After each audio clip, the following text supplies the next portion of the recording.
Right, I wanted to show an idea that I'd had about essay structure that I think will work for English literature across multiple exam boards, and was in response really to noticing something that a lot of my students were doing, which meant that they were kind of getting stuck at C grades when they really deserved to get more. They generally know the text very well, they'd know the quotations very well, they'd be able to talk about context, but they were kind of struggling to answer questions in an interesting enough way. And there's one way I've got which is sort of conceptualise that, which hopefully you can use and sort of carry forward. So I'm just going to draw some shapes. I am on Microsoft Paint. There probably are more technical ways of doing this, but hey, I grew up in the 90s and I know my way around paint. So I'm going to draw some shapes here.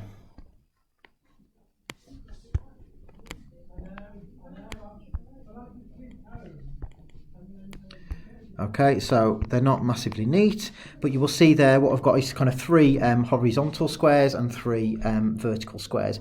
What I noticed essentially was that a lot of my students wrote essays that kind of looked like that.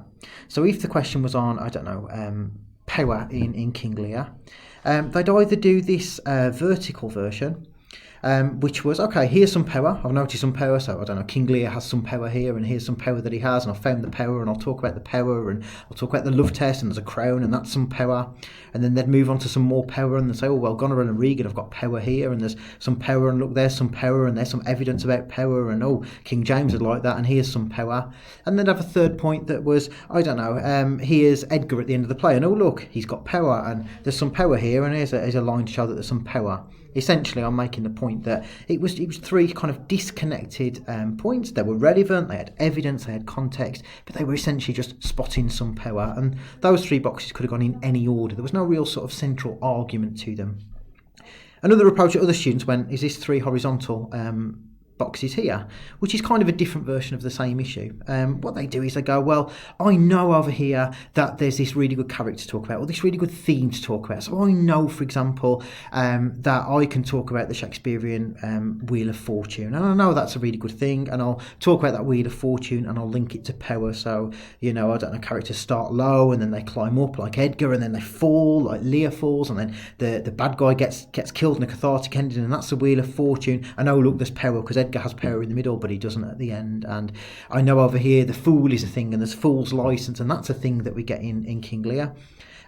So I'll talk about the Fool's License for a bit, and I'll say, oh, guess what, the Fool has got power because he's got Fool's License, but he doesn't have real power because he's a fool. And then I'll talk over here and I'll talk about, I don't know, women, and women have got some power, and but then also they don't have power because Goneril and Regan take Lear's power, but then they die, so they don't have power. Essentially, it's three kind of disconnected points, and you're just sort of tenuously linking them to power. Whatever the question had been, if the question was conflict, those people would have still written about the Fool and the Wheel of Fortune and the women, just about how those things were conflicted. If the question was about a changing world, they'd write about the Wheel of Fortune and the Fool and the women and just try and link it to that. So it was a different part of the same problem, really.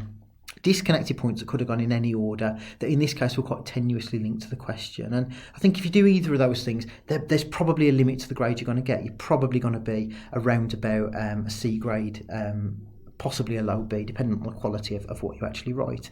And then I was thinking, well, what does a good essay do? What does a really good essay do that might get that little bit higher? And what I found was that basically it looks like this. It looks like a triangle with an arrow down the middle. Okay, what it is basically is that it's one whole argument that progresses right the way down, and like a triangle, it starts narrow. It starts by kind of going for the obvious surface level stuff, not necessarily simplistic, but the stuff that you would first think of, the stuff that most students will talk about, but a good essay acknowledges that. Then it moves on to a wider point. It widens it out. It maybe links to context or what Shakespeare's trying to achieve or what he's saying about society. And then lower down again, it perhaps goes a little bit more meta-theatrical. It goes on to a deeper level. It thinks about what is Shakespeare saying about literature itself, about theatre? What are the points he's making to the audience? How is their role like the characters? Okay, so a better essay on power would start really narrow, and I have really just plucked power out of the air, and I'll do it on other texts in a second. It would start narrow, it would go, right, what's the most obvious way of talking about power? But it would acknowledge that was obvious, and I don't know, you might perhaps look at King Lear's having his power stripped away as the play goes on, and it might start at that point, but it would acknowledge that was a really straightforward point in many ways. On first glance, we might see this play as being one about King Lear's power as his role is stripped away, as the old world crumbles, and essentially this is a story of one man losing his power. Okay, and that might be a fairly straightforward opening, and you might link to King James uniting the kingdom, whereas Lear divides it. You might link to the idea of a fatal flaw. You might link to the storm scene as Lear gets weak. That's all the AO2 and AO3 that go in, but essentially it'd be a fairly straightforward point, but one that acknowledged that it was a straightforward point. And then you might move down a bit to the next level, and you might think, okay, socially, on a wider scale, how could we sort of twist that? How could we turn it on its head? And I don't know, perhaps could you not argue that actually Lear gains some power? He gains actually the power of insight as this play goes on. His madness brings him a great deal of insight. Cordelia dies at the end, so in some ways he's totally powerless. She ends up lying on the ground, and yet she has some weird form of power. If you believe in religion, as many of the Jacobean audience would, well, then actually she's been she's been raised up, by going to heaven, by being this good female. She's been raised up kind of higher than any other character in the play. The play ends with Lear weeping over Cordelia's body. We could actually argue that that's a reversal, as Carol Rutter argues, that's a reversal of the Pieta, the image of the Virgin Mary weeping over Christ. Well, if Cordelia is Christ and she has power, she's kind of foreshadowing a new world. So, we could here perhaps link to the Fool, how in the world of the play, characters who are powerless often are those who have the most power. And then you might go down again and think, well, what is Shakespeare saying about theatre himself? And I think by getting onto this level, you think, well, how is Shakespeare like some of the characters, or how are the audience like some of the characters? And if you've just come from a point that talks about those who are powerless on the face of it actually have the most power more widely, could we not argue here that Shakespeare's exactly the same? He's got false licence. He's calling out Jacobean society, and yet he can't do that too openly. King James is going to be watching some of his plays. So Shakespeare, like Mac argues, is actually this fool-like character who is powerful and powerless. We could perhaps link to the audience. What is Shakespeare saying to the audience? Is Cordelia's death actually saying she's not part of this world just yet? The world isn't ready for this sort of character. That actually this wheel of fortune needs to keep turning. And actually Cordelia's broken out of the bounds of the play. That actually in terms of tragic structure, King Lear has to die. But in terms of that flipped ending that O'Toole talks about, this unexpected second ending that throws us off our guard, is Shakespeare sort of showing essentially that this play is trying to break out of the bounds of its own tragedy. Yeah, that actually Shakespeare's power is in foreshadowing a later form of drama, and then as we're watching this play now as a more modern audience, maybe Shakespeare's ahead of his time, maybe he's talking directly to us, maybe he's waiting for a time when characters like Cordelia are able to break out of their strictly domestic Jacobean role, and then maybe actually Lear's madness isn't a madness, it's him straining out of his social construct. He's trying to embody a later form of theatre that Shakespeare can't do. And straight away we've got an essay then that develops, each paragraph links to the one that comes before it, and it becomes more complex as it goes. If we try that with another text, let's think about, Streetcar Named Desire. A question that comes up a lot in a fairly straightforward way is something like illusion and reality. Okay, and what people do is this way would be they would go, here's some illusion, I found some illusion because Blanche believes in illusion and Stanley believes in reality. And then they go down here and they talk about, here's some more illusion and some more reality.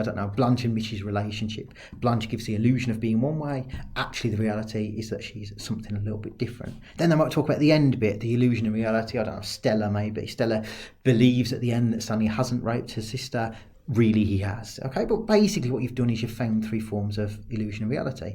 Or you might do what this one does. You might go, the costume shows illusion and reality because Blanche is in white, but really she's not this virginal character she pretends to be. You might talk about lighting, the lighting Sometimes is ultimately realistic. As the play goes on, it becomes more illusory, and sort of debating why that might be. Maybe because Blanche is losing her mind. Then you might talk about the set and the use of the fire escape and the illusion perhaps that Stella is above Stanley, but the reality that she keeps falling down. But again, it's just separate, disconnected points that are tenuously linked to the question. How could you do it in a more interesting way? Well, again, you start obvious. The obvious part of this play, the illusion of reality. Well, Blanche is representing illusion. Stanley is representing reality, I guess, is the obvious way of seeing it.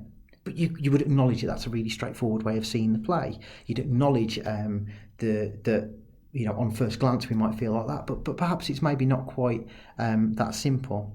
You might then turn it on its head, and you might use the fact that actually at the end of the play, Stella is living a lie. And we could argue actually that Stanley's life is built just as much on illusion as Blanche's is. And in fact, you could argue, surely, that Blanche, when, for example, in scene 6, she rolls her eyes at the audience, when at the end she talks about the tarantular arms, she's very aware of the reality. She's very aware that the Southern Belle is a role that she plays. She's actually more aware of the reality, you could argue, than any other character in the play. Similarly, Stanley, who can't acknowledge his weakness, Stella, who goes on living a lie at the end, are trapped, ironically, on a fire, escape, but they're not escaping. They're still stuck in this illusion. And then if you want to go to a more meta-theatrical level, well, how are the audience like these characters? Well, the audience are like Blanche in the sense that we leave the play at the end. Blanche leaves the stage. The other characters are stuck there. Is Williams ultimately saying that we need to call out the illusion at the heart of American society in the 40s? This idea of the American dream that is one big illusion, that actually Blanche has got it right. Blanche's madness represents the fact that this society is crumbling. Could you argue that perhaps Williams himself is favouring a different form of reality as the play goes on? Blanche says, I represent what ought to be the truth, not what really is the truth. And that's exactly what Williams does by using plastic theatre. He gradually removes the realism, so that by the end of the play we have flashing images, we have jungle noises, we have this very illusory style. But actually what he's doing there, as Blanche says, he's showing what ought to be the truth. He's showing the deeper truth, the deeper contradictions at the heart of American society. So in this more meta-theatrical way, could we not argue that ultimately Williams is using what appears to be illusion to actually make the audience question those things that they just see as simple truths, simple realities, that the American dream is a positive thing, that men should be a certain way after the war, that women should not be promiscuous. All of those things are questioned by Williams, and that's how we take it down. For Atonement, Hard Times, finally, entrapment was a question that a lot of my students have answered not massively well, and over here they'll find some entrapment. I don't know, the schoolroom at the start of Hard Times, the hospital where Bryony kind of ends the play. Then they'll find a bit more entrapment. Stephen in the mine shaft in Hard Times, Emily Tallis in a bedroom in Atonement. Then they might find a little bit more, Bryony being trapped in the nursery in a childhood, and I don't know, Louisa being sort of stunted at the end of Hard Times. Others will look at it here. They'll look, well, I don't know, the structure shows entrapment because Atonement's got a very circular structure. Hard Times, it ends without any progress being made. They might move on to here and talk about, I don't know, the settings, the schoolroom, the mine shaft, the nettles for Bryony. And they might then look at a third idea here. I don't know, the language, the symbols, might look at key symbols that show entrapment. Okay, as I say, the mine shaft might be one that comes in, whereas the circus would be the opposite. What does a more interesting essay do? Well, it starts straightforward, okay? On the face of it, these are both novels about entrapment. Bryony is trapped in her childhood. The children in Hard Times are trapped because actually, ironically, they don't have a childhood. They're not allowed a childhood. They're not allowed to have that freedom. And then you might talk about the schoolroom and the mine shaft and all sorts of different things. Then you could widen that out and think about, okay, what are Dickens and McEwan ultimately saying? And you might sort of twist it on its head and turn things around, because actually, could you not argue that in a weird way, although Bryony appears to progress in Atonement, it kind of ends with where she started. She's wanting to redraft this novel. You could argue that she doesn't escape in any sense at all. She goes back to her childhood. In Hard Times, you could actually argue that Dickens gives us a clear reason to change things. And that would lead on to your third point then, in terms of what are the authors trying to do with their novels? Well, surely McEwan, by ending with The Trials of Arabella, is showing that ultimately we're just like Bryony, we just want a happy ending. We don't care that we're stuck in it. That's just what we want. Whereas Dickens, as one of my students said brilliantly, Dickens sets the reader free. Dickens ends the novel with "Dear reader." He tells us how to put things right. He tells us how to break out of our entrapment. So again, it's a progressed argument that widens out as it goes. Try it on any text. Hopefully, it will help you, form a more consistent and clear argument as you go.